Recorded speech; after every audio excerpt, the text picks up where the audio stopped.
So, you know that if there's a bad travel story, Oh, it you have it. involves me. Yeah, yeah. I mean, you were there with the Moths. Oh, God. Do you remember the Moths?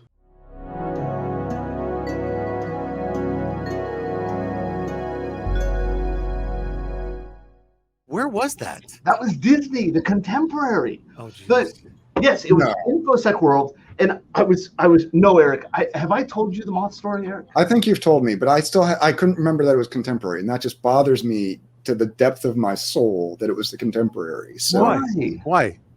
Because it's Disney. No, this was a good story for Disney. Oh, never mind. Okay. Yeah. So some jackhole who obviously is an idiot and has never lived in Florida likes to open the window when he's in a hotel room, right? In Florida? Why? I open windows all the time. It's too dry with the air conditioning. We were in South Dakota and it was 17 degrees out, and I opened my window all night and slept with the window open because I liked it. And so at the Contemporary, my window was a sliding glass door. So I opened the sliding glass door. And then I went to dinner, and I didn't think about it, but I had left the lights on, and it got dark. And if you've been in Florida, you know we have moths and mosquitoes, and they're attracted to the light. Wait, you forgot the palmetto bugs. I did not get any palmetto bugs in the room that night. They're a little bit further north. That's like Georgia and South Carolina. For those of you who don't know what a palmetto bug is, it's a roach with wings. Yeah, that fly. This big. Yeah, they fly. And they're mean and attack you. I came back from dinner home, my hotel room, and the room, I'm not exaggerating, the room had a few thousand moths. Wait.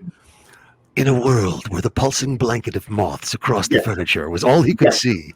The ceiling was covered, and so I didn't know what to do, so I grabbed a towel and I started swatting like the moths and everything, and I'm killing moths, and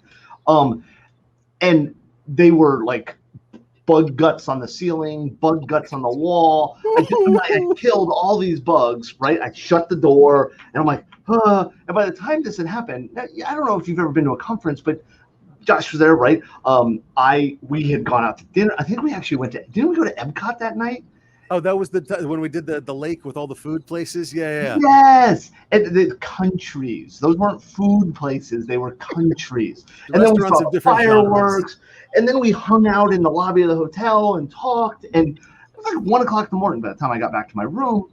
And all these bugs are there. So I kill them. And then I'm not sure what to do. At this point, it's like 2:30 in the morning.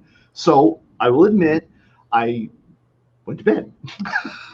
I cleared off the bed of bug bodies, and I went to bed. And my thought was I would get up in the morning, and this is stupid, but I would get up in the morning and I would go to the hotel and say, hey, I messed up. There's dead bugs everywhere in my room. What can I do to clean this? Like, I will do it. I don't know what to do, right? And well, the morning I got up and I was running late and I had to do a talk. And so I rushed out of the room and then forgot about it. And I went back to his room and he saw some sobbing housekeeper. No, that's the whole point. I got back to my room and I had to check the number on the door because Disney had cleaned this room. Like, they got bug guts off the ceiling. Okay, like they cleaned it, they repainted it. There's a difference. Everywhere. There were like 2 or 3 dead bugs like against a wall in a corner and stuff. Like, all my stuff was still there. I don't know how Disney did it. I don't. Right? Yeah. The 7 Dwarfs came in. The Tinkerbell came in. I don't know. All I know is I tipped really good when I left that room. Whoa! Disney is a troupe of professional. Oh yeah, of course they do. Oh, it's true. How many people go there to die, right? Yeah, I mean, I want to die there. Unfortunately, the chances of you dying at Disney are very, very slim. Yeah. You might die just off of property, but the chances of you dying at Disney are whatever you make them. The chances of being recorded being dead at Disney are very different. Okay, good. Okay, fine. Let's go that way. Yeah. Your heart might stop at Disney. However, it will not be. It will be recorded that you actually passed away one foot off What is the city they're in? Lake Buena Vista. I'm sorry? Lake Buena Vista. No. There's an R that's the fire department right there by Disney. Reedy Creek. Reedy Creek. That's what I'm thinking. But you're right. They're in Lake Buena Vista. Everybody says they're in Orlando. They're not in Orlando. They're not. They have their own town, their own city, their own county. Is it their own county or? I don't think they're their own county. But No. They're trying for it, though. I almost guarantee you. Okay. No, see, but you do know that's why all the automated car laws passed in Florida was because of Disney. Yeah. If my car is driving itself, I can use my phone without violating the hands-free law because Disney pushed for Florida to accept all automated driving in cars. And the reason is they want to do automated buses. Oh, right. Wow. And so the only way they're going to be able to do automated buses is if Florida accepts automated driving. And so like 2018 or something, Florida passed, it's one of the first states to have a law that says if the car is driving, now obviously if the car is speeding, the driver gets it, right? But yeah, okay, sorry. Let's talk social media. Let's talk social media. I was going to say, I wanted that story to finish, and then I was going to say, we actually have a topic here.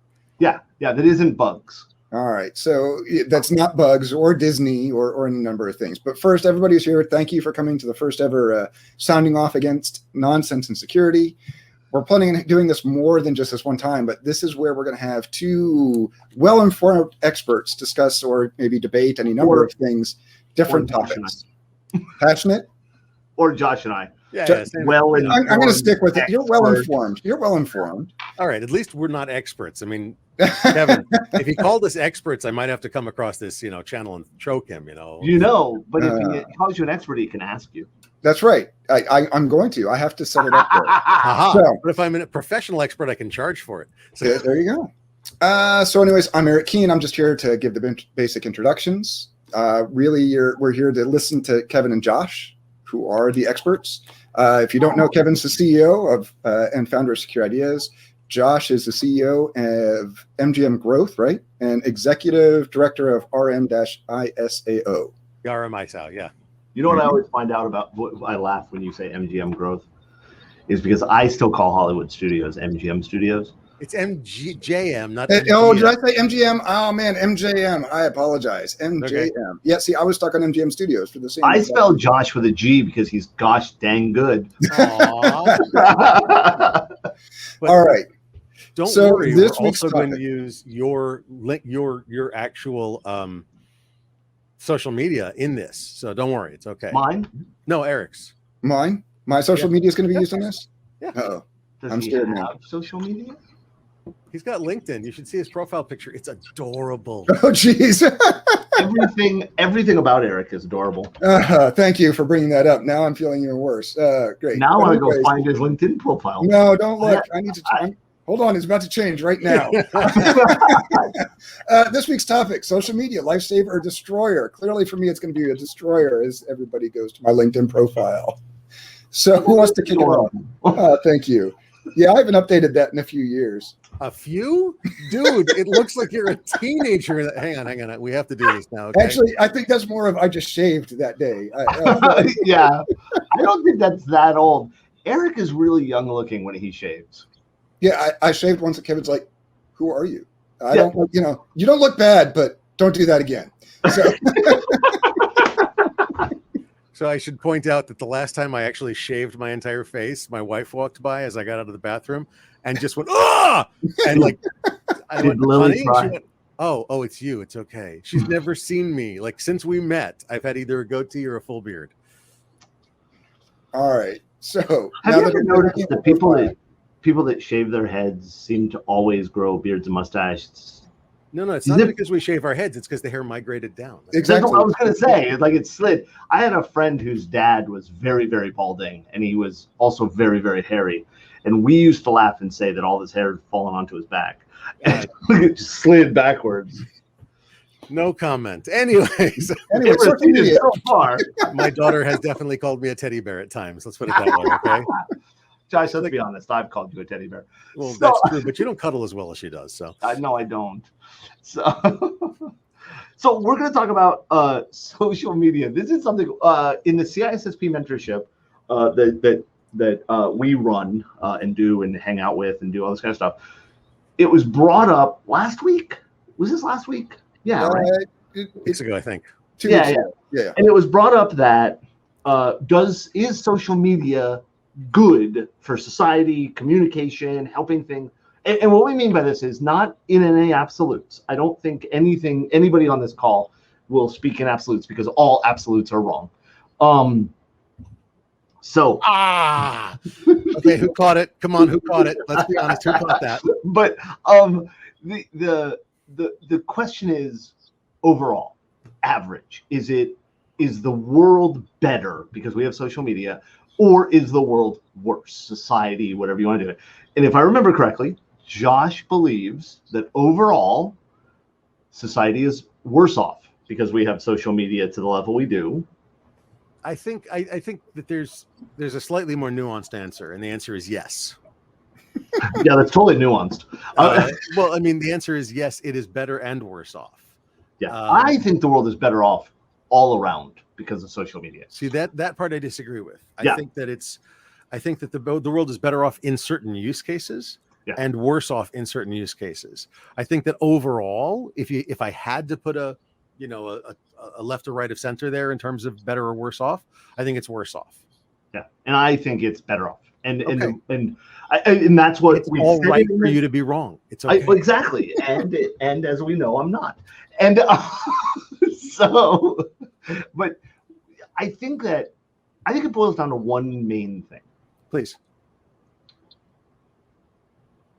Do the benefits we get outweigh the negatives? Because I acknowledge the negatives, right?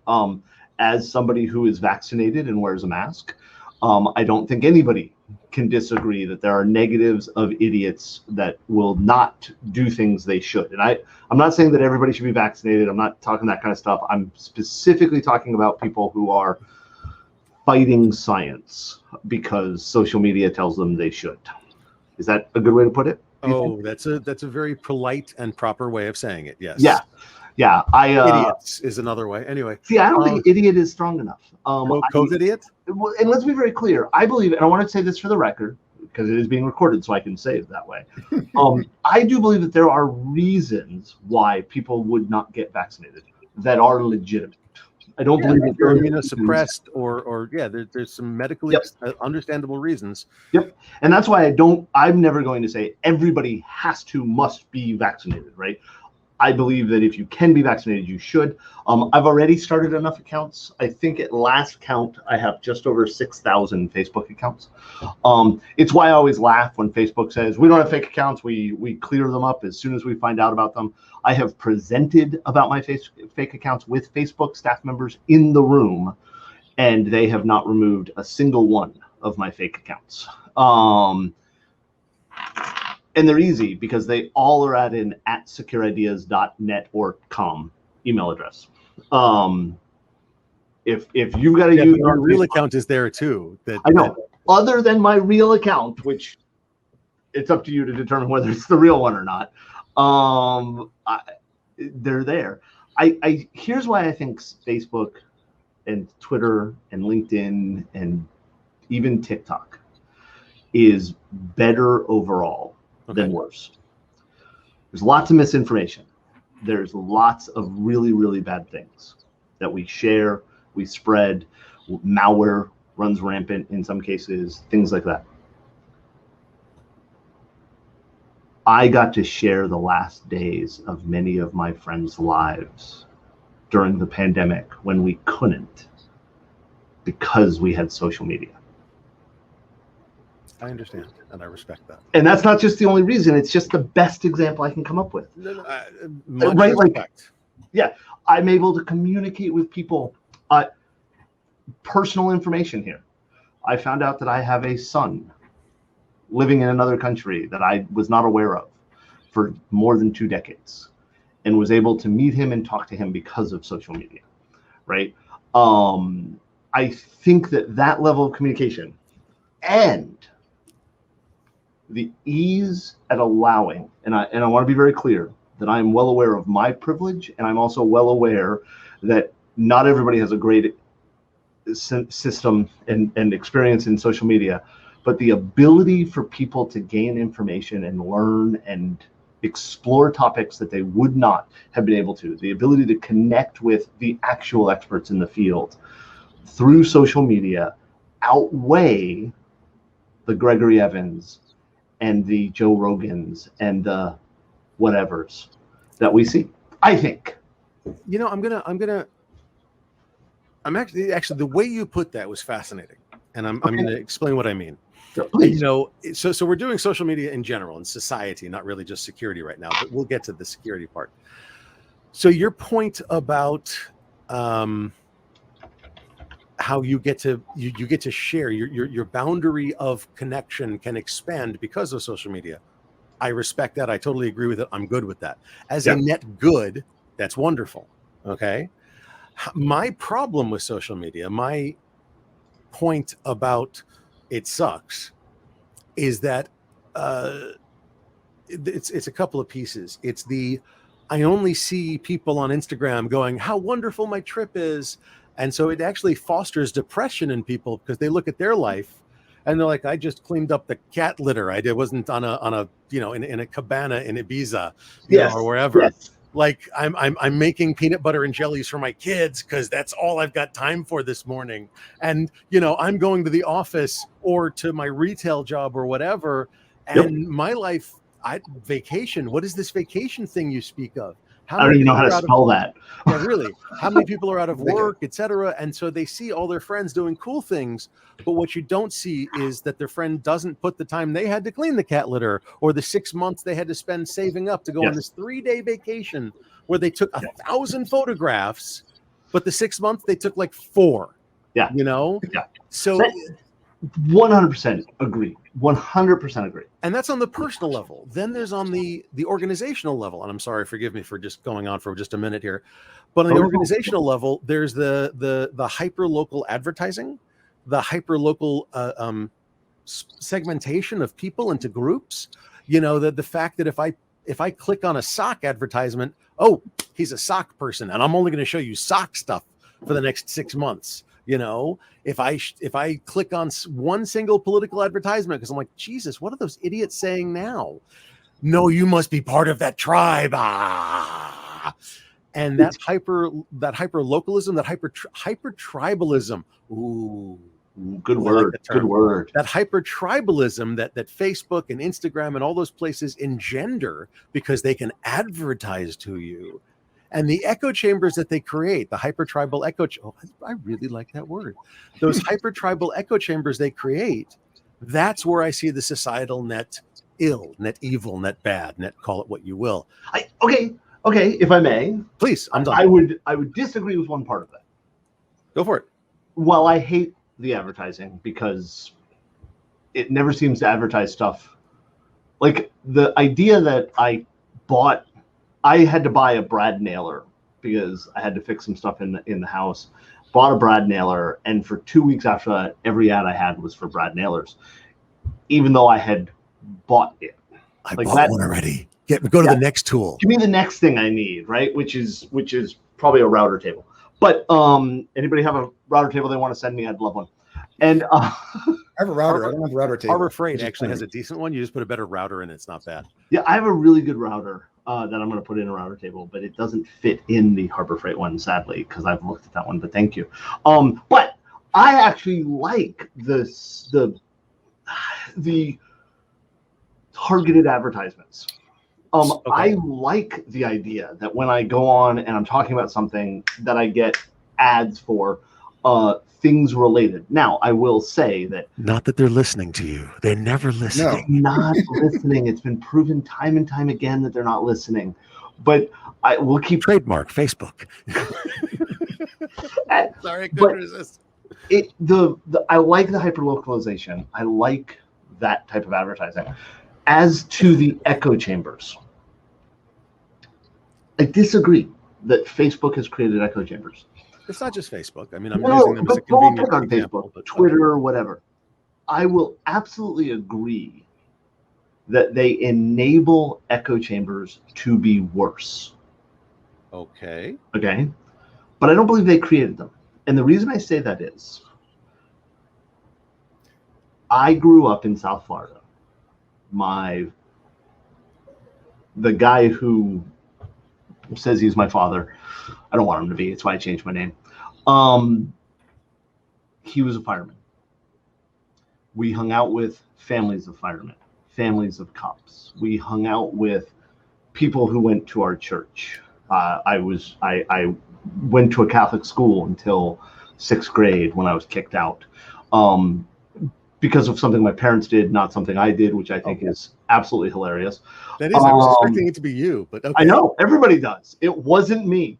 When I was a kid, I was much nicer, and the echo chambers we lived in, right, were worse because we had no capability to leave them. We may choose not to leave the echo chamber Twitter puts into us, LinkedIn or Facebook puts us into, but it's a choice at that point. And I'm well aware that the vast majority of people don't bother to choose to leave the echo chamber. Or they don't understand that they're in one. But we didn't understand we were in one when I was growing up. No, that's not true. That's not true, because the communities that you're in, sometimes you don't have a choice. If I live in a tiny town, I'm in a tiny town. There's not much I can do about that except go to the big city, run away and join the circus, although these days it's a little weird. But circuses left. Yeah, but the animals are gone, so now it's not quite the same. So Cirque du Soleil, come on, we all know how flexible you are, Eric. Oh, yeah.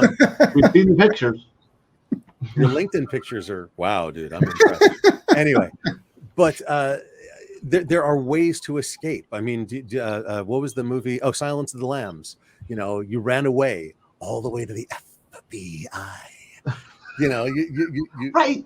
But that's what I'm saying is Facebook and LinkedIn and Snapchat and TikTok, and they allow you to expand your horizon. Agreed. And they give you access to those things in a less dangerous situation than running away from home as a child. Okay, yes, but the raw internet, IRC channels did that 25 years ago. Oh, I'm not saying that there aren't other ways to do it. Bulletin boards. I would argue that bulletin boards and IRC were the initial social media.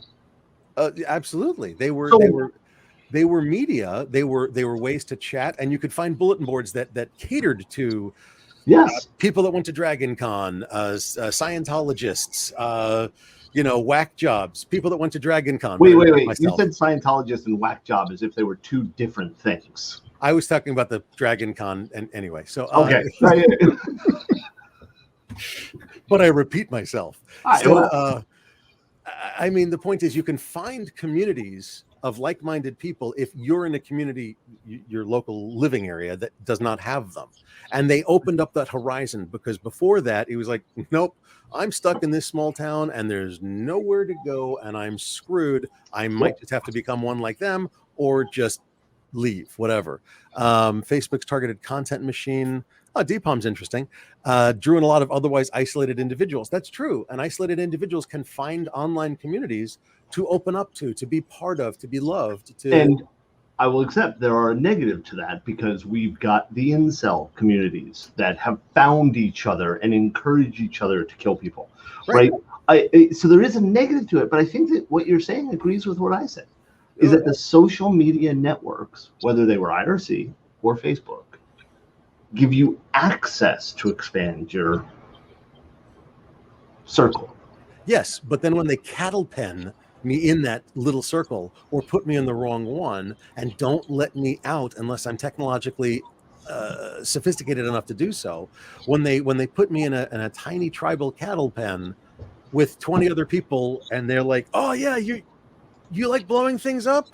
And no, dear God, no. What the hell's wrong with you people? Well, you obviously clicked on a link. Yes, I clicked on a link because it was a cool video of somebody like blowing up a tree, a licensed mining engineer, blah, blah, blah, blah. Oh, you don't want to take down a building? No. Jeez, no. Depends on the building. Yeah, but I mean, it's because, no. That's not something we talk about. Anyway. I think the problem with what you just said, in my opinion, is that you said that they cattle pen you there without the ability to leave unless you're technically savvy. And I would argue it is not necessary to be technically savvy to find the Facebook group you're actually interested in, to find my daughters are obsessive with TikTok, and they've met people. Your daughters? Surprised. I know. My youngest daughter, she's 15. Her name's Sarah. I've talked about my kids all the time. Right? She is a huge Stray Kids fan. Stray Kids, for the people who don't know, is a Korean pop group. Good music that she enjoys, whatever. She has used TikTok and other social media sites to connect with people. Her best friend, or one of her best friends, because at 15 you have lots of best friends because you don't understand the word best, lives in the Philippines. Another one lives in Ohio. Another one lives in, right? Like, okay. Sorry, and she's not technically savvy. But she joined a community she wants to be in. Yeah. She has found a community, and social media, when it allows you to find a community of people that you are coherent with, congruent with, mix well with them, it allows you to expand those horizons and be part of a community that fulfills you, that can complete you or make you happy, or intellectually intrigue you. These are fine. These are wonderful. I have nothing against that. Again, it's when the algorithm comes down from above and says, you're over here. No, hell no, I'm not. And then it echo chambers the news that you receive, and it echo chambers this, and it echo chambers that. And yes, when we were kids, back when, dirt was soft and rocks were young, or vice versa, or whatever, when the dinosaurs roamed the earth and we all rode stegosauri to school, okay? Man, I wish I did. Well, the Thagomizer on mine had to be. Would have been better.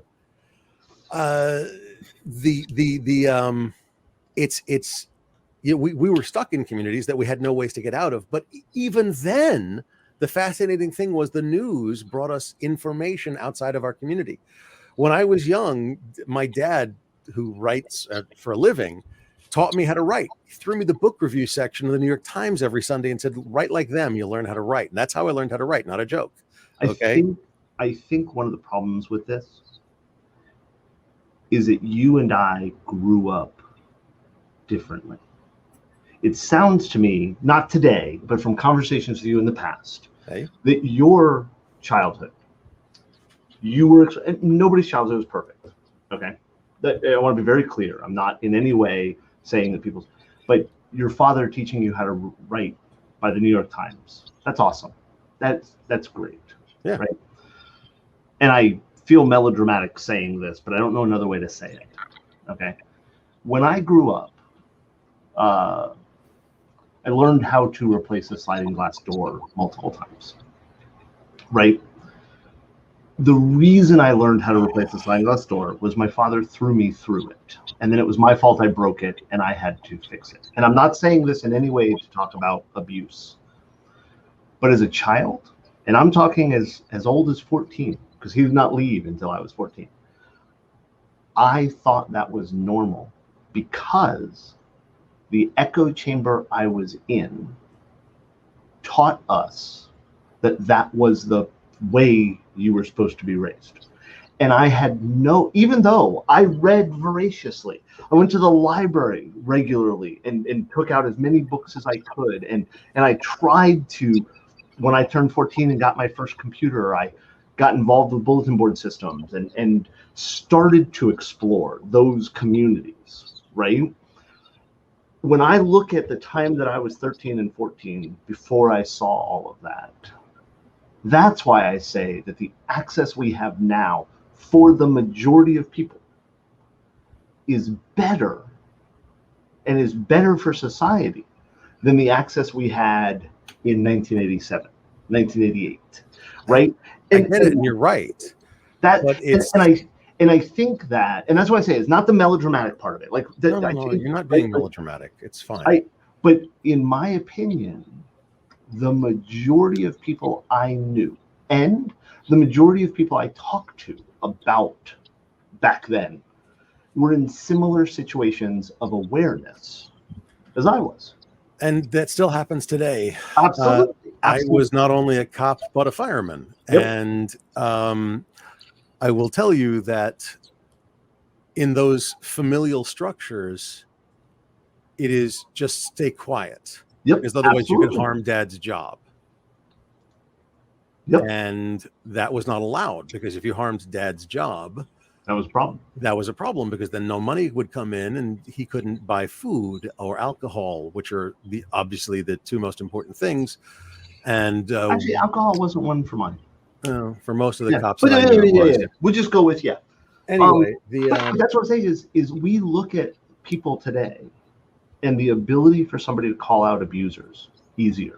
The ability for people to, and I'm not saying that because that's an extreme, but the ability for people to understand that what they're experiencing is not normal. Whether it's no, whether it's bad, good, or whatever, that they're not unique, that there are other people going through similar things. The ability to reach out to people that you would never have been able to talk to about stuff, right? That's why I say I agree with the other problems. We can get into Russia impacting elections, which happened. We can talk about all the negatives, right? And there's a lot of negatives. There's a lot of positives. Any technology is going to have a certain amount of people or things or initiatives or whatever that it does amazing things for. And any technology is also going to have a certain amount of things that you're just going to go, oh dear God. I mean, look, let's go off social media for one quick second. Let's take an example earlier. Well, driverless cars in Florida, right? Why, yes, I love my car. I taught a security awareness training class. They wanted an in-person SAT class, security awareness training. I'm like, okay, it's an hour away. It's not a big deal. If they'll pay my time, I'll go do it. And they were a lovely group of people. And it was on Long Island, New York. Okay. And Long Island. Not that long, by the way. No, it's actually a very long island. It was a joke. Okay. So Long Island has two major highways, the southern states and the northern states. And a lot of towns are on those highways. And a lot of little towns have like 400 yards of highway that's theirs, per se. And a lot of their budget comes from the speeding tickets. I've gotten some of those speeding tickets. On that 400 yards of highway or whatever. So I'm in this class and they're like, how is this going to affect us? So we're talking about technology and where it's going. I'm like, okay, driverless cars. This one lady was just talking about how she's buying a Tesla and she wants the full self-driving package. Absolutely. Which only douchebags get. I'm just kidding. And really? I'm okay with that. You can call me whatever you want. Fine. So no. But I'm like, okay, do you know what that's going to do to your costs? And she goes, well, it's cost an extra, I forget, $10,000 or whatever it is. Currently $10,000. And I said, no. I mean the costs of your life. She goes, what are you talking about? So I said, all right, how many of you here live in a town where there's only 400 yards of expressway or highway, and that's how your town makes the money from the speeding tickets? Half of them were like, oh yeah. I'm like, okay, driverless cars do one thing very, very well. Do you know what it is? Like, what? Follow the law. Obviously, you've never been in a driverless Tesla. They speed, but that's because they keep up with traffic. No, my car does 80 miles an hour if I tell it to do 80 miles an hour. Full driverless. Yeah. Will not. No, they will do the speed limit. Not when you have fleets of them. Okay, now you're talking about communication and all that kind of stuff that they don't do. Right. Vehicle-to-vehicle communication. Yeah. Effectively, driverless cars will lower the income of the speeding tickets for those towns. I said, so how is that going to affect him who's sitting right next to you and lives one town over? I said, I don't know if you are, but yeah. She said, what do you mean? And I said, where's the money going to come from to make up the budget shortfall? And they all went, property taxes. Forget driverless cars. The mileage cars get today has reduced the tax income of small cities and counties because of the gas tax. Right. And what about when gas tax goes pretty much because they're all electric? But let's go with another technology. I think I talked to you about this the other day. I was talking to somebody about this the other day. Deep fakes. Oh, dear God. No, we've talked about it, but not just the other day. Anyway, go ahead. Just the other day I had this conversation. I love deepfakes. I'm so thrilled deepfakes exist. For the people who don't know, right, deepfakes is this ability to take, that is a problem. You're right, Ed. The deepfakes is the ability to take a picture and a video and to put somebody in it. So we could actually make Josh be Luke Skywalker and have the entire Star Wars movie be Josh as Luke. And because Kevin, you have to be Darth. I'm sorry. It's the costume's out there. And I know. We don't need deep fakes to do that. I've got the costume.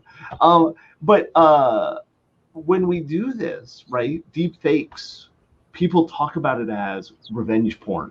The bad things people have done. They take I don't know, Scarlett Johansson, and they put her in a porn and they release it, and people are like, oh my gosh, Scarlett Johansson is in a porn now. No wonder she's suing Disney or whatever, right? And fully different thing, but okay. I know, but the reality, though, in my opinion, is deepfakes is awesome, and the reason I say it's awesome is, okay, don't get me wrong, nobody wants a deepfake porn of me, just period. But one, look at Eric. No, I'm going the opposite way. Thanks. Yeah, Joe. Eric's like, no way. One, education is better. I don't know about you, but I learn better if Abraham Lincoln gave me the Gettysburg Address. I would learn the Gettysburg Address better than if, right? So that's good. But here's the thing that every nerd is going to be excited about. You understand that deepfakes are required for the holodeck to work. We can't get to the holodeck if we don't have deepfakes today. Oh, I hate you. I know you do. This right? This is we need deepfakes and hard light holograms, and and you get those, and you have a holodeck. Exactly, but we can't get to the holodeck if we can't deepfake it. Okay, right? valid, and that's a really good point. And the reason I say this, if I may, please. This is the same reason why I was one of the first people in the Jacksonville area to use Waze as my mapping system. Okay. When I started using Waze, it sucked for where I lived. It sucked for where I lived because nobody else was using it, and the system worked at that time by the more people who fed data into traffic patterns, Waze knew traffic patterns better. Right. In Jacksonville, it didn't know the traffic patterns. Right. And the reason it didn't know the traffic patterns was like there were 6 of us using it sometimes. Right. It got really good at the commute from my house to the airport and back. Right. But I used Waze, even though I was aware I was giving away privacy information. I was giving away location, like all of this information is bad to a company that I knew nothing about, on the hope that the technology would improve to the point where it has today, where now when my car says, hey, go this way, I go that way because I know it knows traffic things I don't know. Didn't Waze get bought by Google? They did, but that's right. But you know what I mean? Like, so you just fed Google more data, didn't you? You horrible person. Google can have all my data. I bow to our AI warlords. They're not overlords, they're warlords.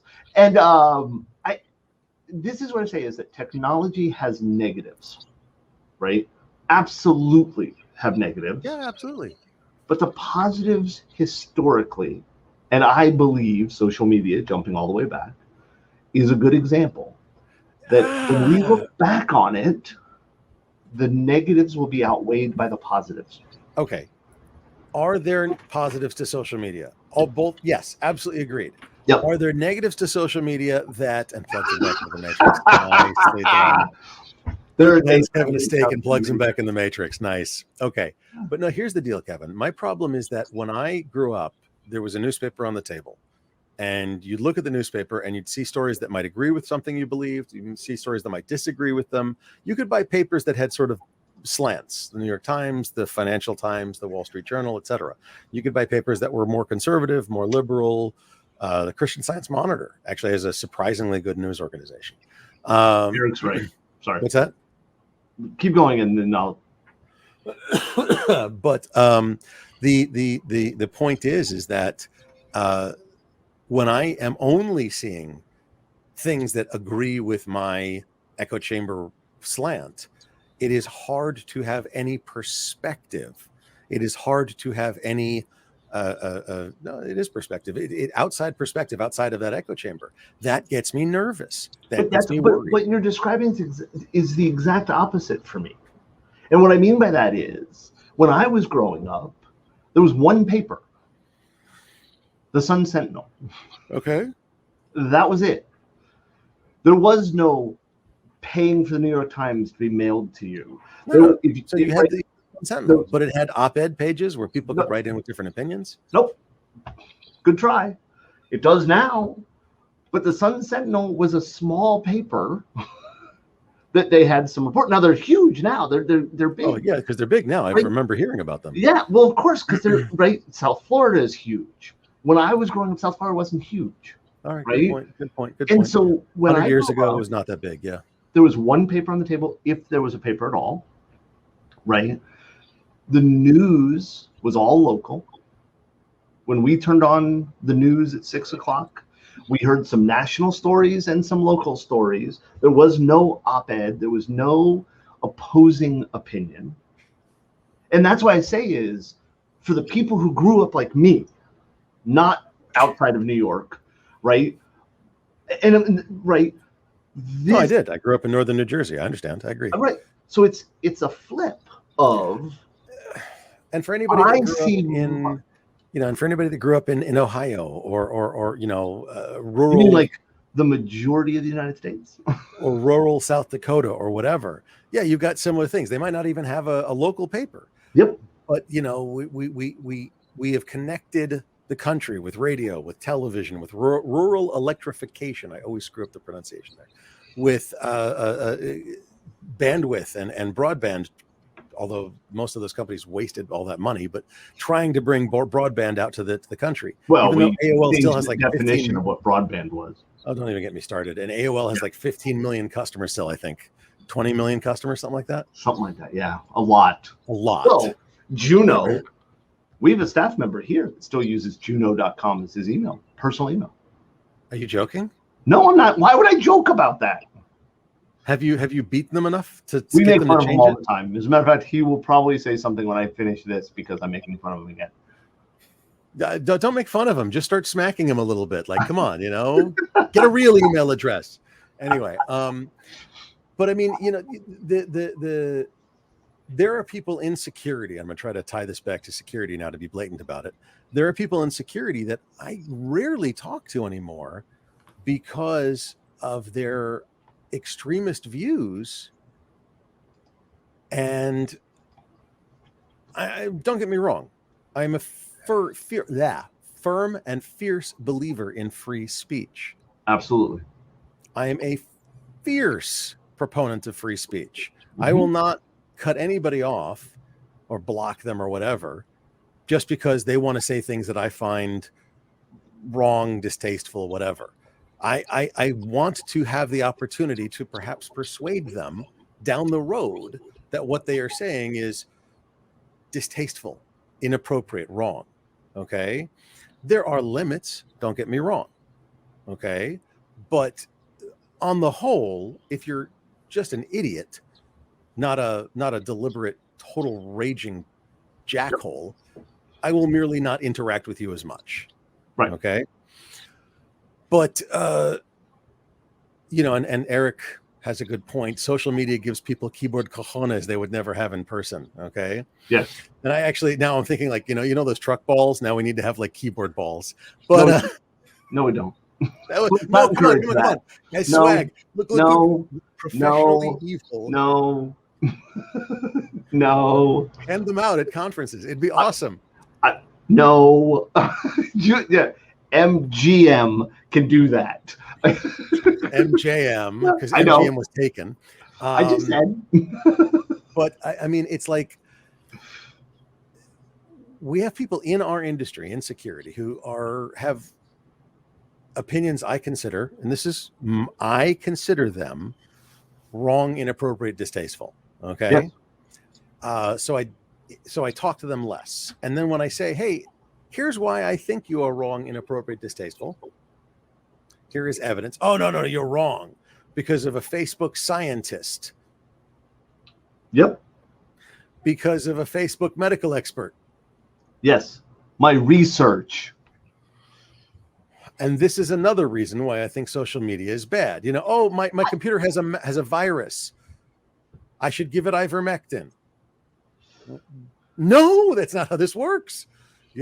Wait, you've not smeared ivermectin on your computer to protect it from ransomware? Don't start this because somebody will try. Oh my God. Know. That's Kevin says. Dr. Kevin, by the way. Piled higher and deeper? Bullshit? Okay. Yeah. Look, I barely made it out of high school. Hey, I've got a bachelor's degree in psych. Well, that's no wonder you find me fascinating. It was more to look in the mirror and go, wow, you're all screwed up, dude. Oh yeah, I think a lot of people have that problem. I hate to call you DPalm, but I'm not sure. This is the problem with these systems is we never know people's real names. But yeah, absolutely, I'm having a horrible visual image of the guy. What was the guy from the Wish Island or whatever? Deplane, Depalm. Fantasy Island. We don't want to talk about Fantasy Island. That show gave me the worst nightmares I've ever had. To this day, I am 48 years old. If I go into a bathroom and there is a tub with a shower curtain closed, I will open the shower curtain before I use the restroom. Look, if I need to hide bodies, I don't see why you have to be so rude. Come on. Dude, there was an episode of Fantasy Island that I saw as a kid, and I don't know what was going on, but there was a dead body inside the tub, and there was like dripping water on the and the scared me to death. To this day, 48 years old, the shower in my master bathroom has a glass door on it because that was one of the things we looked for in houses was to not have a shower curtain. Nope. Go back to that psych degree and we could discuss the messed up Kevin. That might be the next sounding off against nonsense and security. We probably should have an acronym for that or something. Maybe not. Don't. And we might. Yeah. I know. So, yeah, and I agree that people there's bad stuff, right? And you like DPalm, that's work. Yeah, no. I think we agree that there are positives and negatives to this. And I think that we agree on the positive and the negatives. I think the biggest disagreement is whether or not the one outweighs the other. That's more on a personal level. Let's be honest. We're not getting rid of them. They're coming up with new social media networks every day. I mean, yep. So did you see the statistic, by the way, that by 2050, Facebook will be a necropolis? Wait, say that again. By 2050, and that might have changed. This is a couple of years old now, this statistic. Okay. Facebook will mostly be a necropolis, a city of the dead. Yes. Facebook will mostly be memorials to our parents, our grandparents, us. I'm going to be here in 2050. What's that? I'm going to be here in 2050. Well, it's 2022, so that's okay, fine. We'll be here in 2050, but all restaurants will be Taco Bell. Thank you, Eric. Yes. We'll all be singing all the time. Bells. But the point is, I still don't know what to do with that seashells. You just curse and then you use the tickets to. Never mind. Anyway, what, you don't know how to use the seashells, man? What's wrong with you? So the point is that Facebook is actually dying as a social media platform. No pun intended. So MeWe came about, and Ruckus, and Reddit is a Reddit clone. Okay. And Vote came about, VOAT, but that's gone now because they're like, oh, we need to make money to do this. Really? Who would have thunk that? So weird. Costs. And so, and Diaspora came about, but surprisingly, one of the founders of Diaspora shot himself. It was kind of interesting. So there's a lot of new social medias that are coming out, and these universes. I mean, it's really funny. Like, I joke, I got married before the dating apps really got big. So they're like, "Oh, swipe left." I'm like, "What?" "Oh, Tinder." They're like, "What's Tinder? That's old." I'm like, yeah. See, for me, I agree with you. Facebook is, in large part, moving toward memorials and stuff like that. I think that I would argue that it's like mainframes, right? Nobody uses mainframes anymore. Mainframes are dead. We've been told that for decades. If you're a COBOL engineer, you can make $250,000 a year because there are none of them left. I actually know companies that have interns standing next to and peering over the shoulder of the COBOL engineers because they're like, when this guy drops dead, you're sitting in his chair. So you're good at this shit. But my point was, we've heard about the demise of these things. I don't think Facebook is going to be gone anytime soon. No, it won't be gone. No, I know that. But what I'm saying is, I think what we're going to see is the same thing that we see with Twitter, the same thing that we see with, I guess, Tinder. I don't know. I've never been on Tinder. Or Bumble or Hitch or Hinge or I don't know. MySpace came back. what was that guy? One of the celebrities bought it and turned it into a music site, right? I don't remember who. Justin Timberlake, maybe? I don't know. But what we'll see is there'll be a move to something else. Something else will replace it. The issue is the communication social medias give us. Social medias, we'll go with that. I like it. I think it's good. I've connected to people that I haven't talked to in decades. I have been reminded of cool things. Cancel culture doesn't exist. Wait, what? Cancel culture is ruining social media. I am bothered by the term cancel culture because what I find, Kathy, and I'm not trying to be a problem or anything else like that, but I find that what most people call cancel culture, and I don't know about you, but what most people call cancel culture is exactly what they agree that companies should be allowed to do if it didn't impact them. I'm sorry, explain that, please. Well, okay, a lot of people who complain about cancel culture are conservatives. And just for the record, I am weird politically. Many people complain about cancel culture. And again, I'm not speaking about Kathy here. I don't know anything about this, right? Many people who refer to cancel culture are conservatives. They're also the same people who believe that companies should be allowed to not bake cakes or do stuff. And when Facebook chooses to not allow them to speak, it's cancel culture. And that's why I'm always hesitant. There is absolutely people who are being held down because technology and companies are preventing them from growing their audiences. Right. But as long as we allow companies to run their own stuff, as we should, that's the way it works. And I just, I'm not talking about anybody here because I don't know anybody's thought process or process here. I just know that way too many people I talk to will refer to something as cancel culture because their mad horribleness has been taken offline. We'll talk about that another time, I think. But in this case, I think social media has its appropriate and wonderfulnesses. I think it has its horriblenesses. I think that the takeaways for normal people, non-security people, are please watch out for the echo chambers you're in, and please try to get out of the echo chambers if you can, so at least you get a perspective, a broader perspective of the world as a whole. If we can incentivize people to do that, rather than put them in narrower and narrower pigeonholes, as many algorithms of many social media systems seem to do, we'd be better off as people and as cultures. I know that I know a lot of people that argue and complain about, oh, my dad, you know, he watches Fox News. He only listens to, you know, he only speaks in fluent Rush Limbaugh, and that's all he knows how to do anymore. And he will not watch anything else because he says they're all liars because that's what his favorite people tell him. So if we can get people to break out of their pigeonholes, that's better. And to be very clear, the opposite is just as true, right?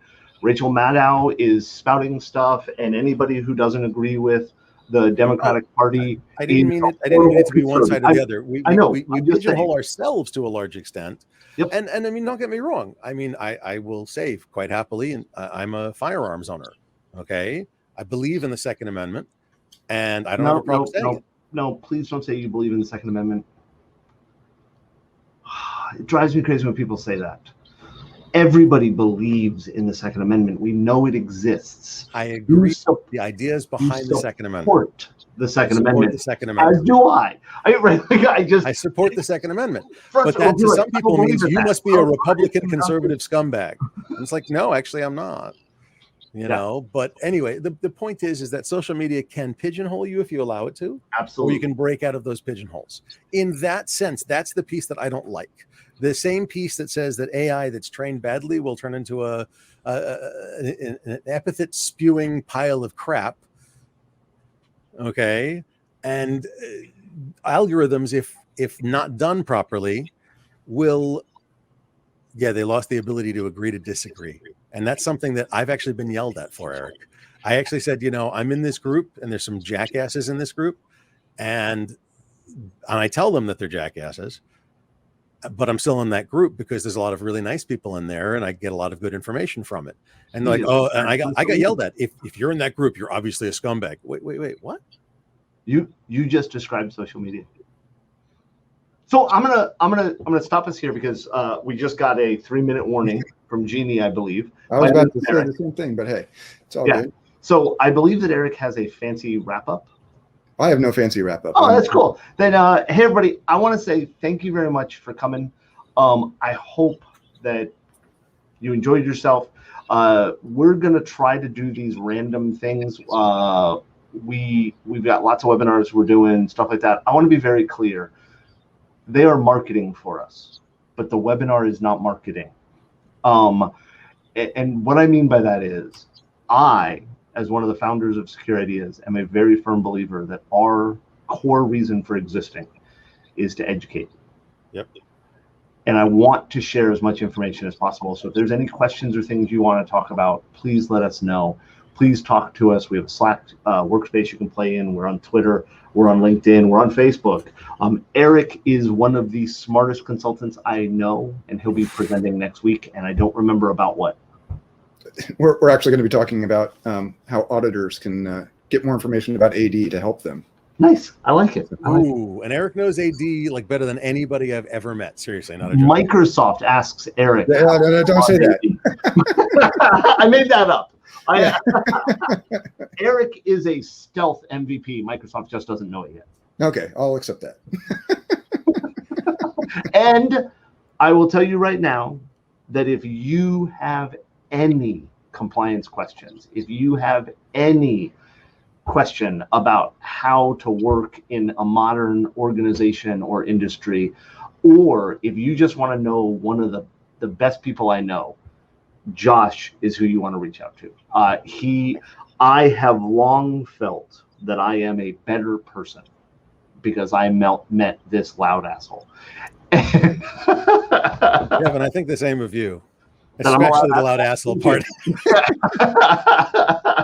So thank you very much, everybody. Enjoy yourself. And if you want a CPE certificate or something, email info@securities.com and Jeannie will get you one. Like how I threw her out there. Take care, everybody.